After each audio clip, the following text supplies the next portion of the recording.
আপোনালোকলৈ আগবঢ়াইছোঁ এটি কবিতা, এই সময় সেই সময়। কবি উষা দাস, গুৱাহাটী কাহিলীপাৰা। বহু সময় পাৰ হ'ল, এখন খোলা কিতাপ মোৰ কোলাত লৈ বহি আছোঁ।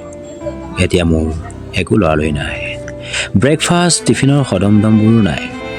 সময় এতিয়া ধীৰ গতিত প্ৰবাহমান আমাৰ বাবে।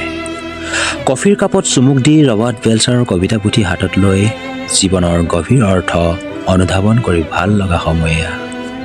প্ৰিয়জনৰ মন আৰু হৃদয়লৈ আকৌ এবাৰ জুমি চোৱাৰ সময়। মাজে মাজে দুচুকুমতি সৃষ্টি কৰিব খোজোঁ টেলিপেথিক সংযোগ তেওঁৰ সৈতে, সৌ সিদিনাৰ দৰে, যদিওবা তেওঁ মোৰ কাষতে থাকে। কি অলৌকিক আৰু অবিশ্বাস্য, আমাৰ বিশ্বাসৰ অবিচ্ছিন্ন প্ৰবাহ আজিও চোন অভিন্ন।